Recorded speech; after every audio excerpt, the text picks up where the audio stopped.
जय हिंद साथियों, स्वागत है आप सभी का शाइन वाईटी क्लासेस में। हिंदी शॉर्ट हैंड की प्रैक्टिस डिक्टेशन 100 शब्द प्रति मिनट गति से डिक्टेशन 5 सेकंड में शुरू होगी। स्टार्ट। हमारे सौरमंडल में पृथ्वी ही एक ऐसा ग्रह है जहां जीवन के लिए सभी अनुकूल परिस्थितियां मौजूद हैं। पृथ्वी पर तापमान की अनुकूलता, वायु और जल की उपलब्धता तथा जीवन के लिए जरूरी पोषक तत्वों की मौजूदगी ने हमारे जीवन को सुखद बनाया है। इन वजहों से पृथ्वी पर मानव जीवन की हर तरह की गतिविधि संभव हुई है। वर्ष 1800 के आसपास वैज्ञानिकों को लगने लगा कि जीवाश्म ईंधन को ऊर्जा स्रोत के रूप में इस्तेमाल करने की वजह से जलवायु में परिवर्तन हो रहा है। 17वीं सदी के शुरू में यूरोप में वाष्प इंजन के आविष्कार के बाद औद्योगिकरण की गति तेज हुई। मशीनों के बूते बड़े पैमाने पर उत्पादन होने लगा।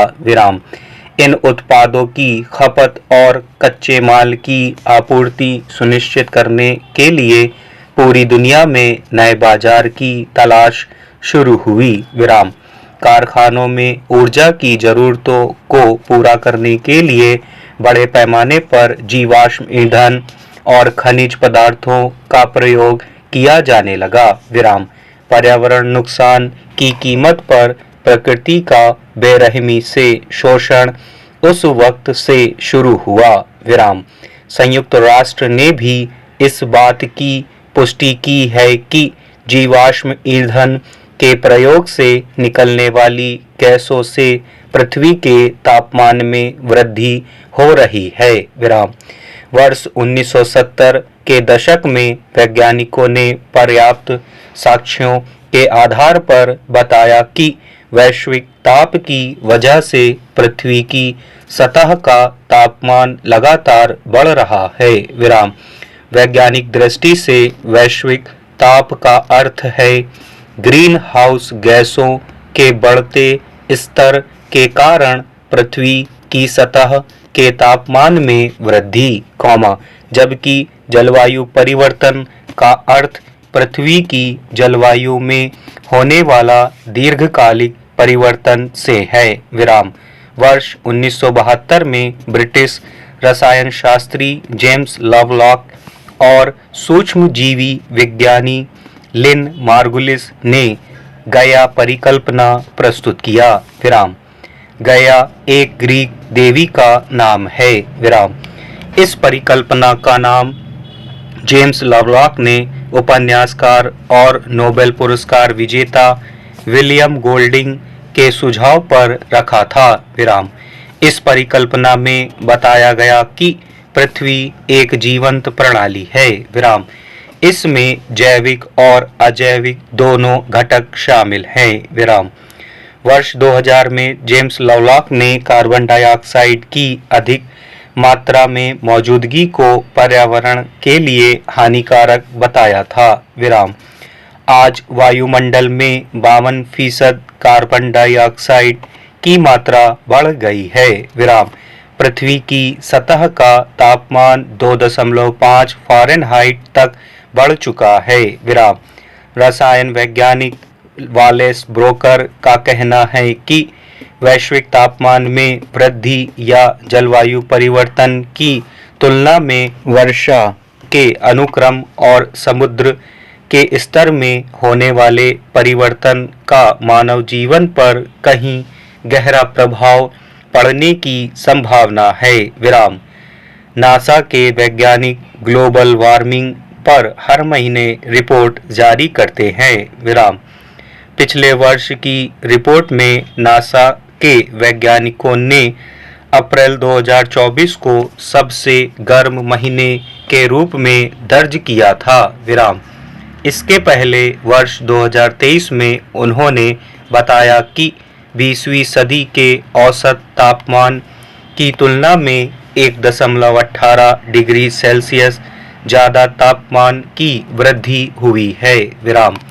वैज्ञानिकों ने यह भी अनुमान लगाया है कि 2035 तक वैश्विक तापमान में 0.3 से 0.7 डिग्री सेल्सियस की वृद्धि हो सकती है। विराम। इन तथ्यों के आलोक में यह बात स्पष्ट है कि आने वाला हर अगला वर्ष अब कितना चुनौतीपूर्ण होगा। विराम। भारत में भी ऋतु चक्र में बदलाव की वजह से कहीं अतिवृष्टि और कहीं अनावृष्टि जैसी स्थितियां पैदा हो रही हैं। विराम। आने वाला हर साल पिछले साल की तुलना में बढ़ते तापमान की वजह से मानव जीवन के साथ साथ जलचर, थलचर और नभचर के लिए भी मुश्किल होता जा रहा है। विराम।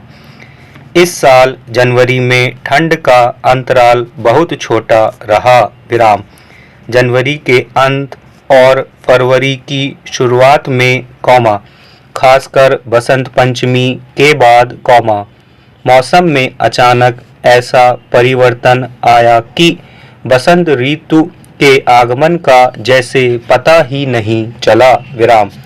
ऐसा लग रहा है कि हम सीधे शरद ऋतु से ग्रीष्म ऋतु में प्रवेश कर गए हैं। विराम। बसंत ऋतु की मस्ती, उल्लास, आनंद और मादकता हमारे जीवन में जैसे गायब है। विराम। पृथ्वी पर बढ़ते तापमान का खेती किसानी पर भी व्यापक असर पड़ने की संभावना है। विराम। अक्टूबर के बाद और रबी की बुआई के समय आमतौर पर मौसम शुष्क रहा। विराम। सरकारी आंकड़े बता रहे हैं कि पिछले साल की तुलना में इस साल गेहूं की बुआई के रकबे में 12 लाख हेक्टेयर और दलहनी फसलों की बुआई के रकबे में 8 लाख हेक्टेयर की वृद्धि हुई है। विराम। बढ़ते तापमान की वजह से रबी की फसलों का उत्पादन प्रभावित हो सकता है। विराम। खासकर गेहूं की पैदावार पर बढ़ते तापमान का असर होना स्वाभाविक है। विराम। जाहिर है कि भारत की खाद्यान्न सुरक्षा भी इससे अवश्य प्रभावित होगी। विराम। रूस यूक्रेन युद्ध की वजह से दुनिया की खाद्यान्न आपूर्ति श्रृंखला पहले से डामाडोल है। विराम। मगर अमेरिकी राष्ट्रपति डोनाल्ड ट्रंप ने अपने पहले शासकीय आदेश में पेरिस समझौते की शर्तें मानने से इनकार कर दिया। विराम। पेरिस समझौता हर देश के लिए एक निश्चित समय सीमा के तहत वैधानिक जिम्मेदारी तय करता है। विराम। राष्ट्रपति ट्रंप खुद को ऐसी वैधानिक हदबंदी से परे मानते हैं। विराम। इससे वैश्विक स्तर पर जलवायु संकट का सामना करने के लिए हरित जलवायु कोष में वित्तीय संसाधन जुटाने के अभियान को धक्का लगेगा। विराम। यहाँ यह ध्यान रखना जरूरी है कि चीन के बाद कार्बन उत्सर्जन के मामले में अमेरिका दूसरे स्थान पर है। विराम। पर्यावरण की सेहत लगातार खराब हो रही है। विराम। ऐसे ज्वलंत मुद्दे पर अमेरिका की बेफिक्री समझ से परे है। विराम।